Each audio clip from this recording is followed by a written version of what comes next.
Welcome back in. Welcome back in. It's your boy Mike coming back at y'all, man. Week 13 as we finally have a bye week.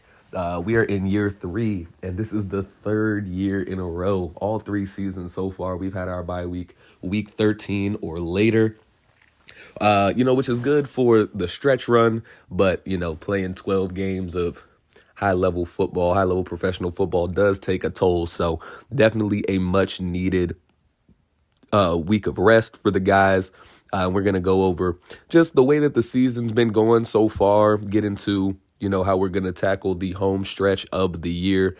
But one thing that we do have available now is the playoff picture. And of course, we currently hold the number 2 seed, and Philadelphia holds the 1 seed. That is going to be tough to overcome because we are a game behind them in the loss column. And they also have the head-to-head tiebreaker over us when they just absolutely crushed us just a few weeks, but not just a few weeks. It was closer to the beginning of the season. But it was a really, really fun game. Despite the loss, we lost 52-17 back in week 5. And Dallas, once again, man, that NFC East just continues to be really, really good. You see the Giants there as the 3rd team in that division holding a playoff spot. Dallas, still one of the better records in the NFC as well. And on the opposite side, it's the Steelers currently with the number 1 seed. Not something you're used to seeing. Colts in there holding the 7th and final playoff spot. So definitely going to be a lot of congestion as we get into this stretch run.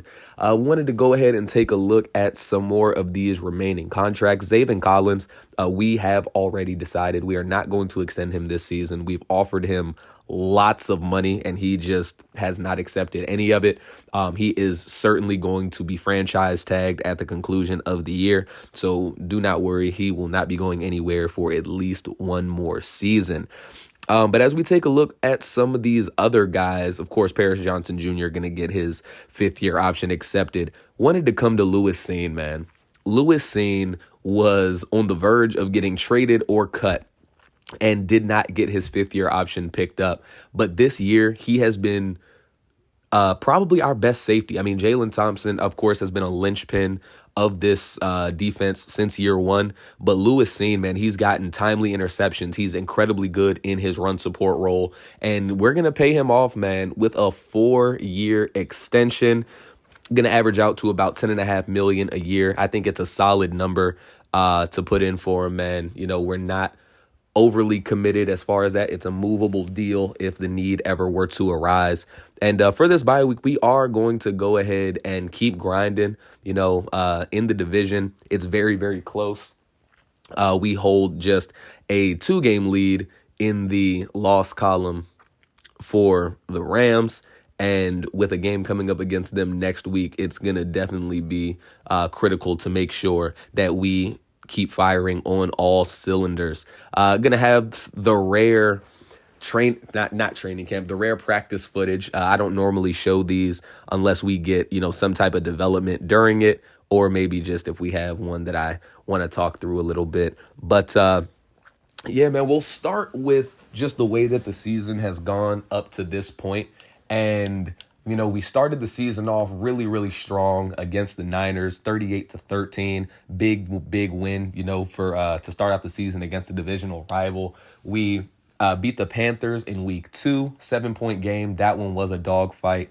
Dogfight, maybe not, but it was a close game pretty much throughout.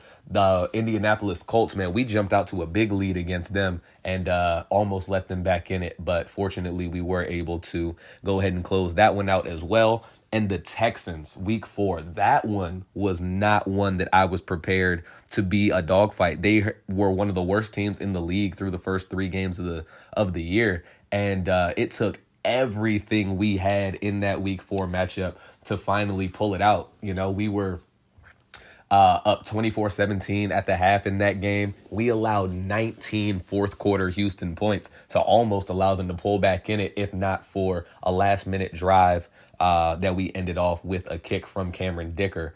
And then, of course, our first loss, as we talked about, was against the Philadelphia Eagles. I mean, they just battered us. It was never a game. They scored 14 in the first. They had 35 by halftime. and we only had 17 points. It just really did not work on any side of the ball.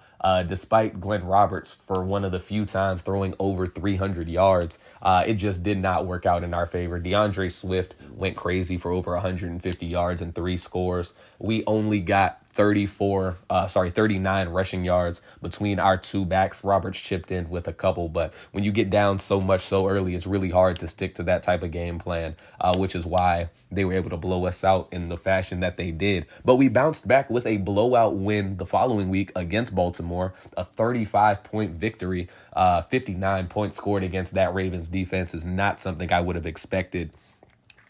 Considering the state of our quarterback room at the moment. Although Roberts did throw for almost 300 yards in that game. He had 299 and did have 4 touchdowns as well. So you can't be too upset about that. The Titans, Will Levis and we were, game planning the whole week for Trey Lance because he was their starter through the first 6 games of the year. But they decided to make a change right as that game started. And we got to take a look at a few of their young guys that they're working with. Of course, as we mentioned, Will Levis, who did throw 3 interceptions. It was his first start of the year, had 3 touchdowns as well, though. So it wasn't all bad. Derrick Henry kind of did what he did, 142 and a touchdown. And just a reminder, we were missing Rashad Bateman in that game, and Rondale Moore had 150 yards and 2 scores. But it was the young guys. I mean, Traylon Burks now in his 4th season. He's not super, super young, but he had 89 yards and a score. Kyle Howell, the rookie tight end, had 71 yards and a touchdown. And Nolan Broyles, who was I believe he was the number 5 overall pick in this past draft, didn't go crazy with the yards, only had 32, but did score against us as well. Really like to see their kind of youth infusion at those skill positions. And then Derrick Henry, of course, being the veteran in the room. Chicago, we finally exercised those demons. We had been 0-2 against them coming into this season. Of course, they beat us year 1 with Josh Dobbs, beat us again in year 2, actually the season opener and actually pro opener for Glenn Roberts.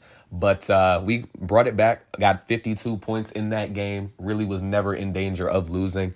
And that got us through the first half of the season. And of course, right before that game, we did trade Greedy Williams to Chicago. And unfortunately, he was not on the winning side of that this time around, since we did beat them pretty thoroughly. San Francisco, week 9, 1 week after we exercised our Chicago Demons, San Francisco exercised their head coach Mike White and Arizona Cardinals Demons.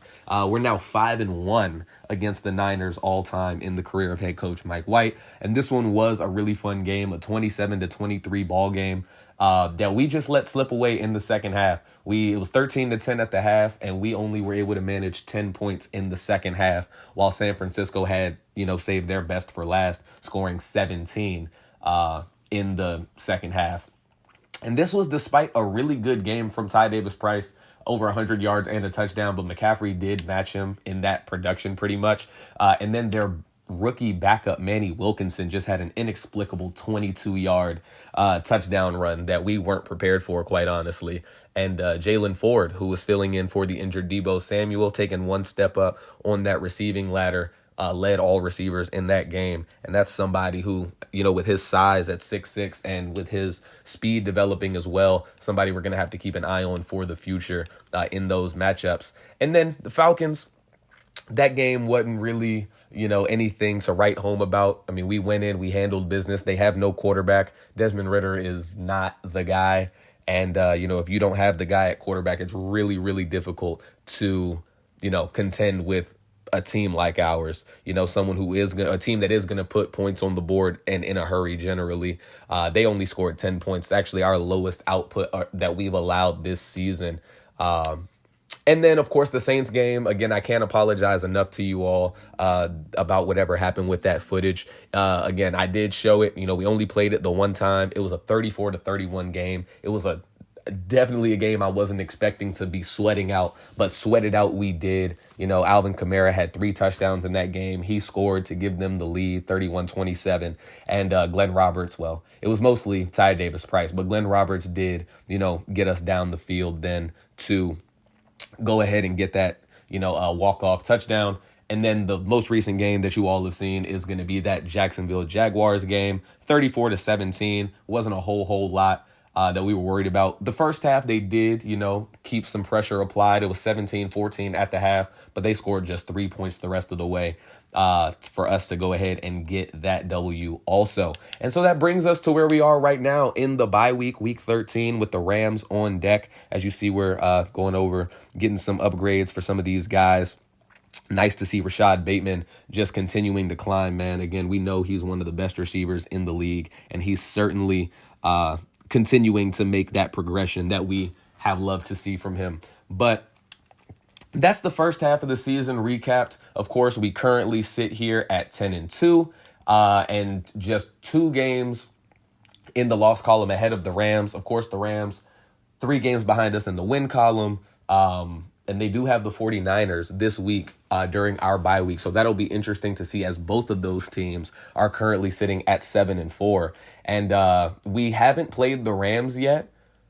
So in my head, I think it would be a lot better for us, for the Rams to win that game, because we still have 2 opportunities at the Rams, or to go against the Rams rather, while we've split already with San Francisco. So if for whatever reason we were to stumble down the stretch, if we can take 1 game off the Rams, I think it would set us up in really good position to continue to take hold of the division. But, we'll see. And the way that we end the season, it's going to be Rams, Seahawks, Rams. And then we do have that 1 game in week 17 that separates the remaining divisional game against the Buccaneers. And then we end with the Seahawks as well. And as we know, man, divisional matchups, they're always heated. Even if one team is just clear, far and away a better team, there's always going to be some bad blood when it comes to those. You want to have the opportunity to put your divisional foe in a less than ideal place for themselves. So definitely going to have to strap up, definitely going to have to make sure that we're firing on all cylinders, because of course last season, as shocking as it may sound, we did still sweep the 49ers, but we split with the Rams and we split with the Seahawks. And in those matchups where we lost those games, they really felt like they controlled it versus us, rather than vice versa, the way that, we're typically accustomed to. And then, of course, the Rams, they've gone through a couple of quarterbacks at this point, but they, still have Tua. They signed him after or during the year 2 offseason. And, he's been rocking and rolling with them. They injected some youth in there. They still have Cooper Kupp. Puka Nacua, unfortunately, because of the timing of this franchise being started, Nacua is not even on their team anymore, just because he doesn't really, fit the bill for what they want. He does in real life, but this was, him being a 5th round pick, I believe. With him being a 5th round pick, he didn't come into the game very high rated. And we started this franchise pretty soon after the release of the game. So certainly, as we take a look at the stats so far, Glenn Roberts, man, 23 touchdowns, 17 interceptions.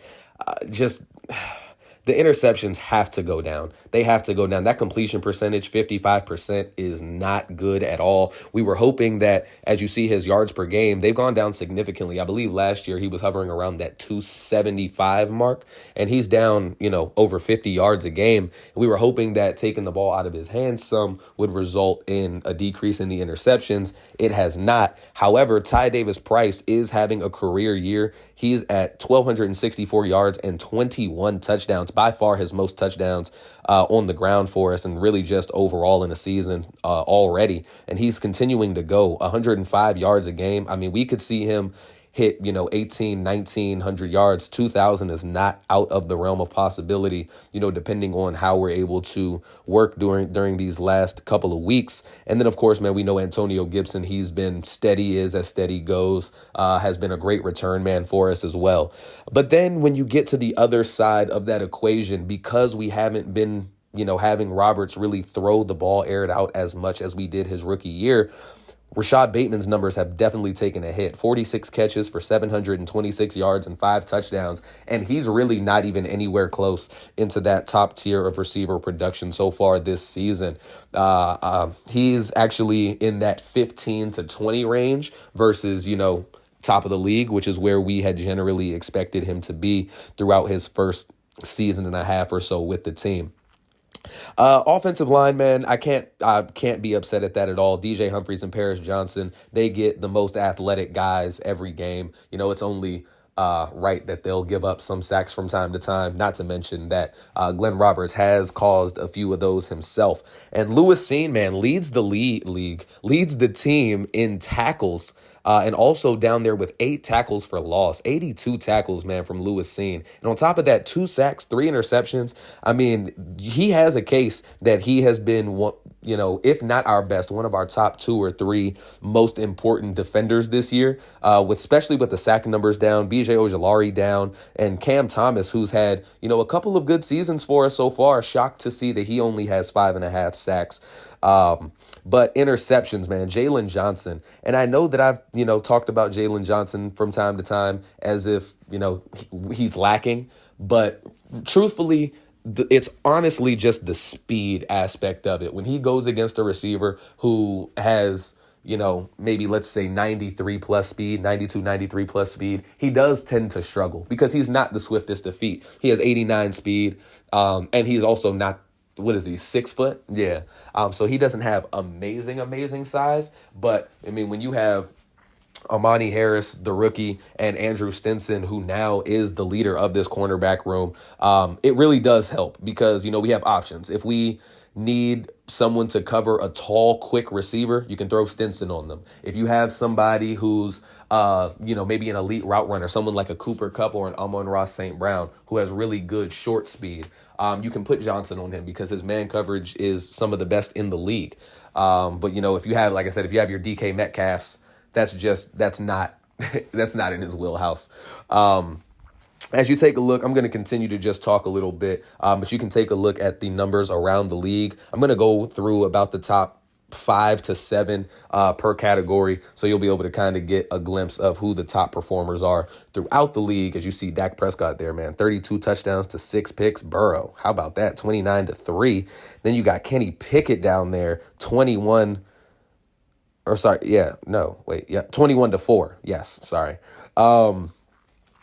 But yeah, no, so defensively, even though we do have moments where we have kind of given the ball or given the other team, opportunities to move down the field on us, it does seem like the defense locks in when, the pressure is the tightest. Of course, we did lose that game pretty badly to Philly, but that was a lot of turnovers offensively and just really bad vibes from the opening kick. And then the Niners game, yes, Brock Purdy, even missing Deebo Samuel, they were able to get down for a game-winning touchdown in that ball game. But again, we're 10-2, so that's nitpicking at that point. And it's just a matter of continuing to keep that high level of defensive effort and just recognizing that, teams at this point are not going to give it to us. Not that they ever were, but, you got a divisional game against the Rams, who have a very, very good offensive group. Seattle, despite them sitting at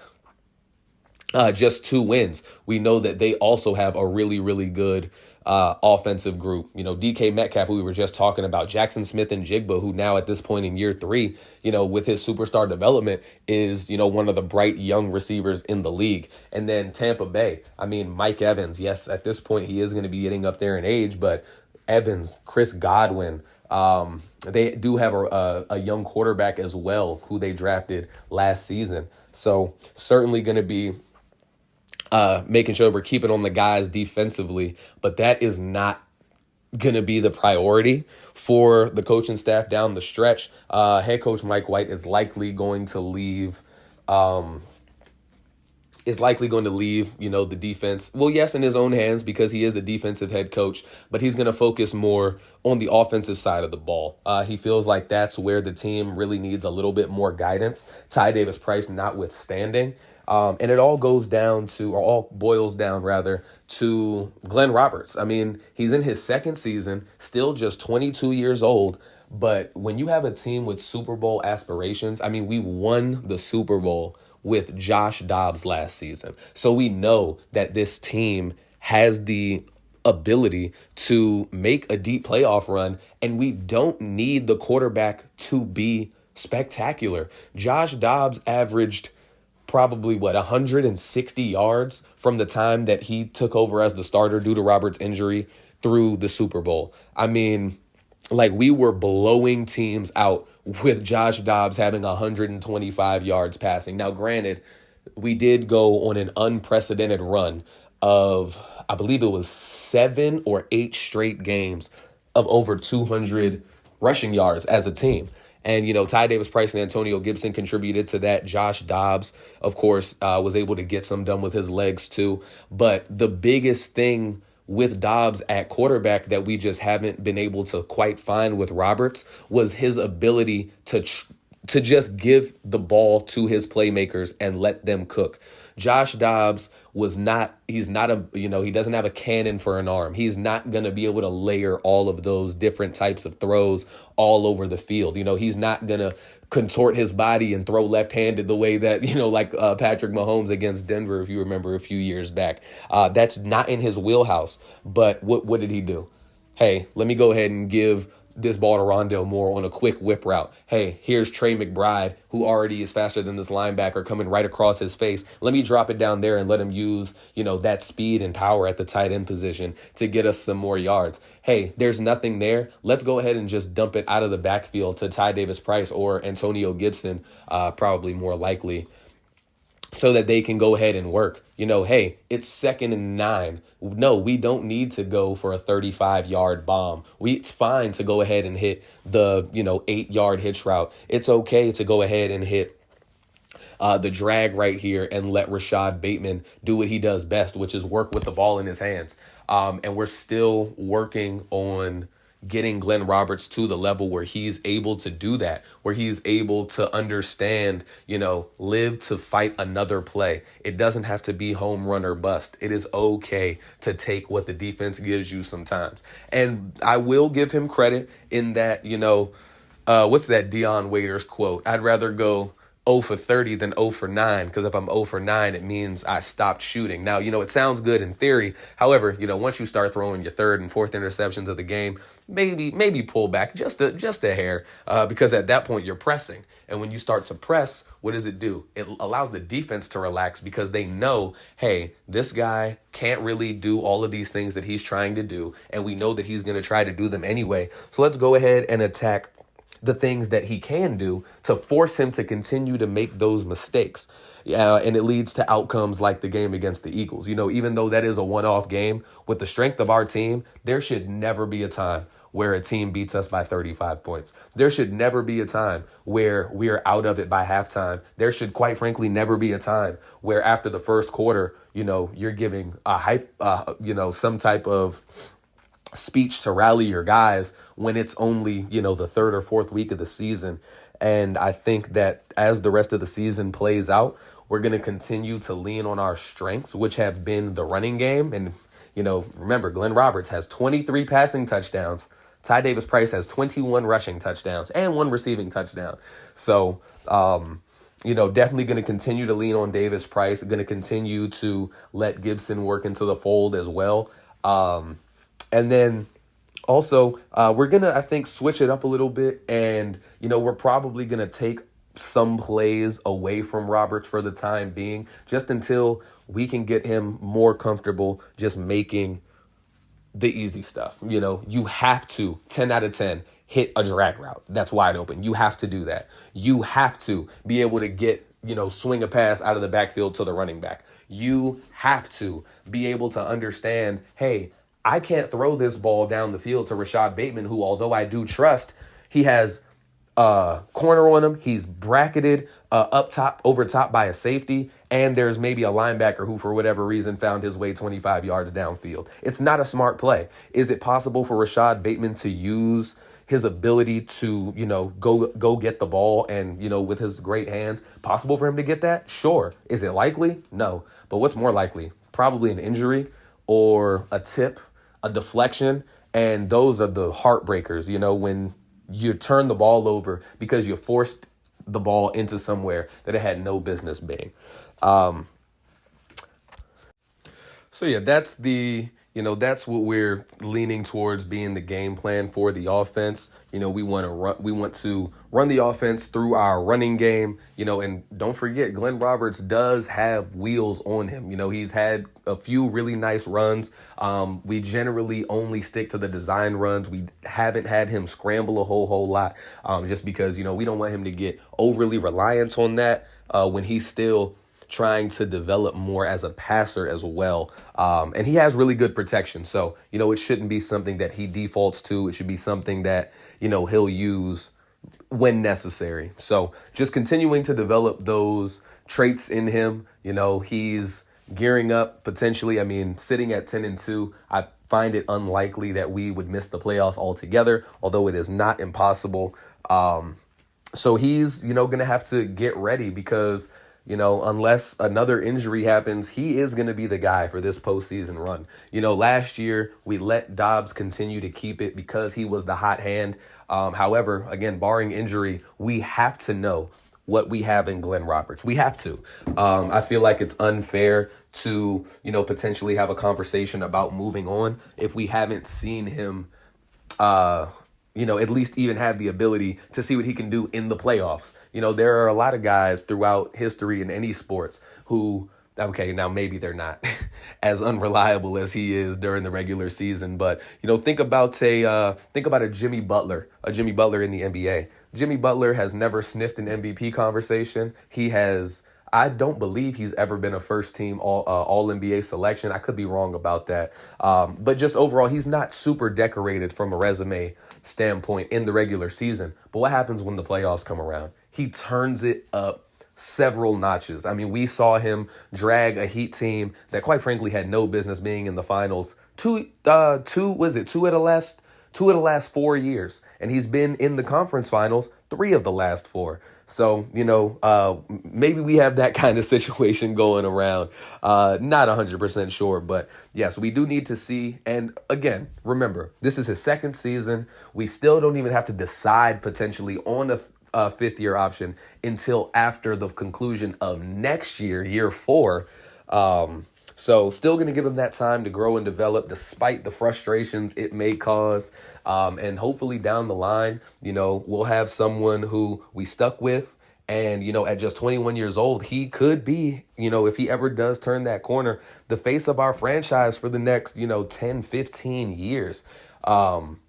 I know we're getting a little bit ahead of ourselves here. We got to stick with the present. But yes, I am excited. Ty Davis Price is on a wrecking ball type of pace. Hopefully, we can, in the flow of the game, we're not going to go out of our way to try to push him towards any particular number. But, I'm hoping that with the way that the season winds down, we'll be able to get him plenty of run to maybe take a crack at one of those. He is also, pretty high up on that touchdown list as well.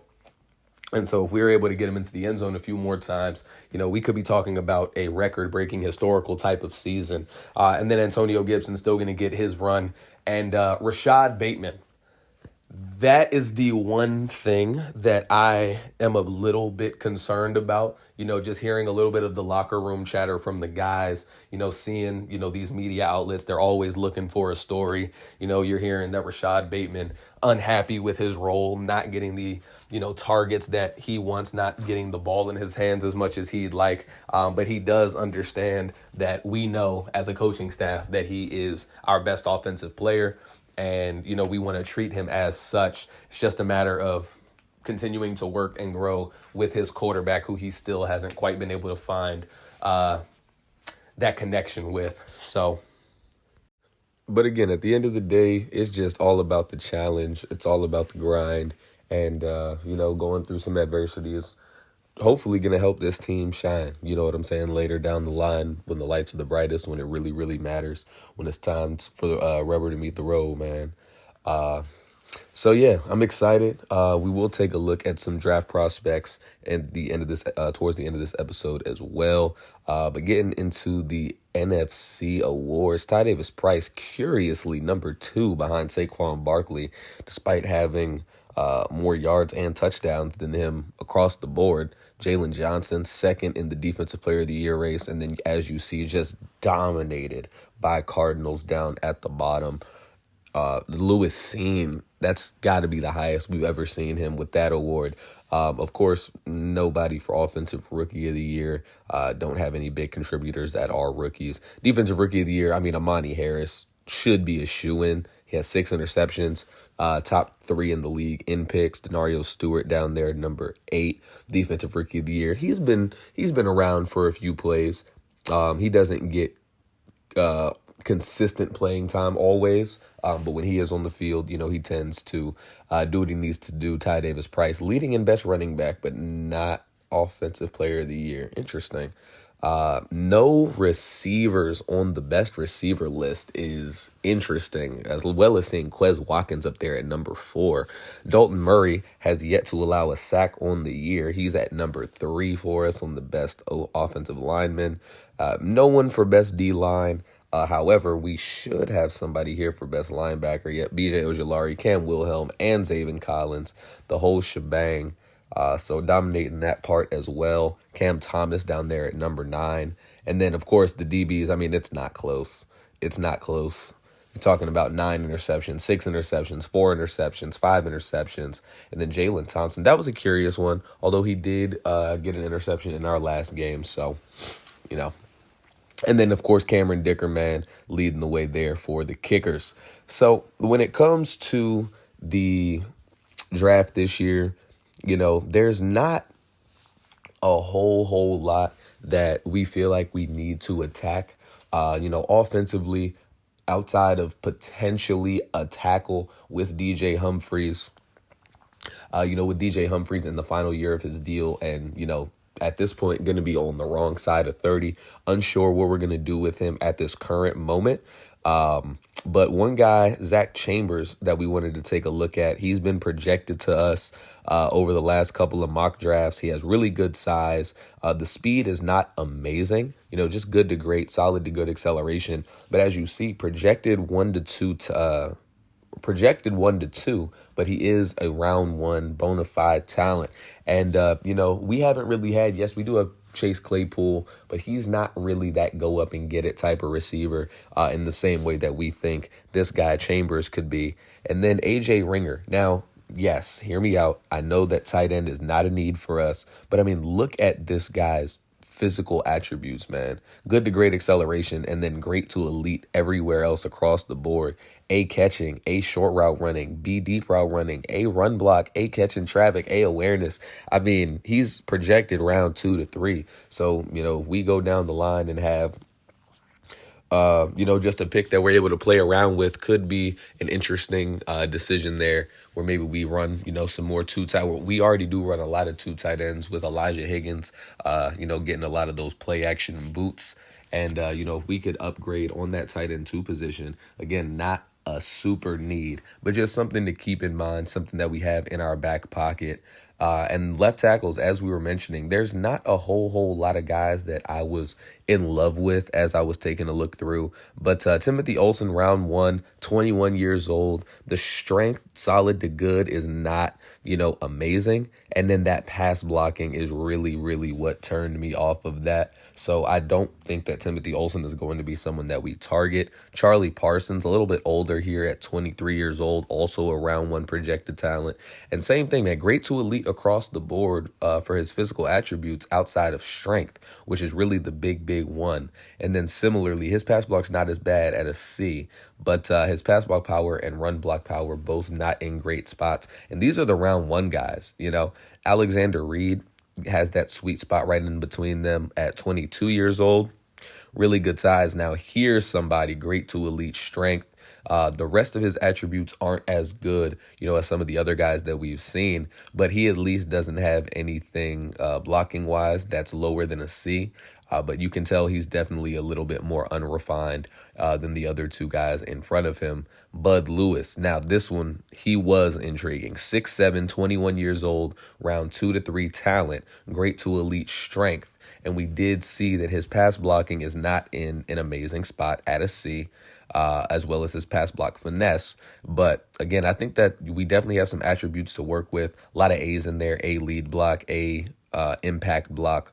Noah Tennant over here, another 6'7" prospect, this one out of Vanderbilt, and he actually switched his around. C, run block, B, pass block. This is a guy who could potentially be that last missing piece. Well, any of these tackles could potentially. And then we also have to think, there's the possibility that we could take Keegan Buchanan, who we drafted at number 1 in our first offseason, move him back to his original, well, not original position because he was a right tackle, but we could move him to left tackle and potentially draft a guard. There's that possibility as well. I was a lot more intrigued by the guards in this class versus the tackles. I just think that they had a lot more versatility overall. You weren't seeing a lot of those lower ratings, for the left tackles, at least so far. We've been seeing D pass blocking, C pass blocking with, D pass block power, run block power, just not really what we want to do when we're talking about a guy that's going to come in and, just start for us right away. And, there is also the alternative route where James Rivera, the backup center that we drafted this past offseason, where him or Dalton Murray kicks out to guard while Buchanan, again, moves back to his more natural tackle spot. But then you have this guy, Devontae Parson. Parson is a round 3 to 4 projection at 22 years old. And good to great strength, great to elite acceleration. His change of direction is really, really good. And as you see, A, pass block, B, run block. Now, the run block finesse, run block power are some things that you have to, be a little bit concerned with. But if we could snag him in the 4th round, in that day 3 spot, again, just somebody who at the very least could be a depth piece moving forward, back up one of those guys who we do ultimately bring in or move around the line a little bit. Dexter Cole does look like he could be good. Again, I'm not sure that we're going to be in the market for, a first round necessarily interior lineman, regardless of what we decide to do. But you never know. You never know. Right guard, Jaron Robertson. Of course, just if we haven't already noticed, the offensive line is definitely going to be the biggest piece of the draft classes that we're looking at, or at least it's going to be the most of what you'll see. Because again, defensively, we have an incredibly young edge duo. We just drafted Denario Stewart this year, Juan Drummond last year, and we just signed Eric Armstead. So in the interior of our defensive line, we're pretty good as well. Linebackers, Zaven Collins, Cam Wilhelm. Wilhelm at this point is going to be going into his 3rd season after this year. So somebody that we did not draft in the 1st round, so will be due for a contract in about 2 seasons. But Zaven Collins, again, we have the franchise tag, and, he'll be 27 next year. And hopefully, we can get a long-term deal done with him when the time comes. But if not, linebacker could potentially become a much bigger need than it currently is. But let's look at this guy, man. Shamir Reese, 6'4", 22 years old. And the right tackles, I'll tell you as a whole, I thought were better than the left tackles. Just not as many holes in their game. Of course, we're not expecting any perfectly refined prospects. They're just going to be rookies after all. His pass block power and run block power are not great, but with B pass block and B run block, this is definitely something you could work with, especially with good size, man. 307. And man, a lot of round 1 tackles projected to go off the board this year. You can never have too many elite pass protectors, blind side, non-blind side. It doesn't really matter in today's climate. At the end of the day, you want to keep your quarterback protected, give him as much time as possible to, help your offense move down the field. And especially when you have a young quarterback who's still trying to find his groove. And he does have very good protection already, so we're not going to give him that as an excuse necessarily. But, you just want to make sure that you're keeping that protection because, again, if you have a bad blindside blocker, it means you're going to feel a lot more pressure from that side, which means you're going to fall into bad habits. And, the cycle is just going to continue for that. So time to move on to the defensive side of the football. Jalen Smith, uh, 22 years old out of South Carolina. And we liked his size, man. And he has great to elite strength. Great to elite speed, good to great acceleration, and A play rec, man, A awareness. So that already gives me a positive vibe. B hit power, and then the man and zone coverage also both look like they're going to be in pretty good spots as well. DeMarcus James, now, of course, the first thing you see is going to be that D zone coverage, but with his play recognition and awareness, this could be somebody who, you never know, maybe he ends up being more of an outside coverage linebacker versus, an interior off-ball linebacker. Just, again, have to see how things unfold. And then Enrique Sneed, again, intrigued me. A, awareness, A, zone coverage, B, man coverage, and A, play recognition with B, pursuit. This is a round 3 to 4 guy.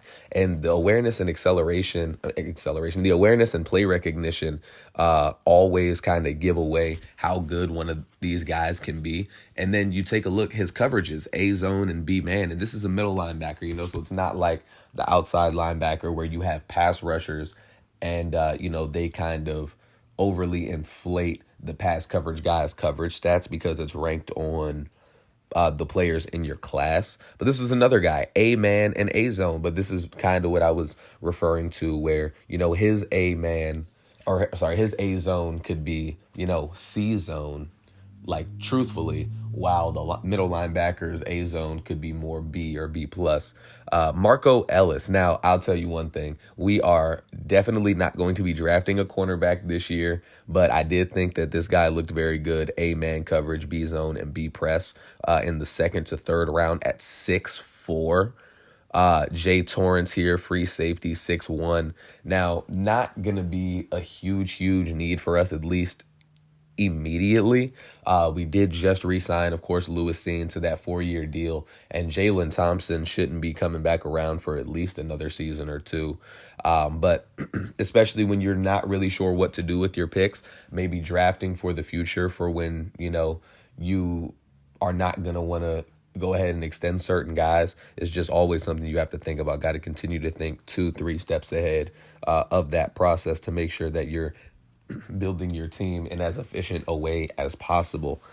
But that is going to do it here, y'all, for that bye week episode. Again, I know that was a pretty long episode. At times I did feel like I was kind of rambling, but, we don't really get to have these little breaks in the schedule as much. Generally, we get, that intro done each week and then look around at their team, some of their highlighted players, and then dive right into it. So, I feel like taking the 1 week per season, the bye week, to really just break down the team, how I've been feeling about them, how I've, felt about their performance, what we're going to hope for going forward, future plans, how we plan to attack the stretch run of the season. But it's going to be an interesting one. And as you see, the Rams did, in fact, take down the 49ers in week 13, which means it's going to set us up for a very similar position to what we faced when we faced the Niners back in week 9. We were 2 games ahead of the Niners in the loss column. A loss for them would have essentially made it incredibly hard for them to catch us, because we would have had what would essentially amount to a 4-game lead with the tiebreaker over them, because we would have swept them. And now the Rams, first matchup of the season, it should be a dogfight. Got a breakout linebacker opportunity coming, but it's time to keep this season pushing forward, man. Got to continue to finish strong, and we'll hope to get that done next week. Hope y'all enjoyed. Y'all have a great rest of y'all day, and peace.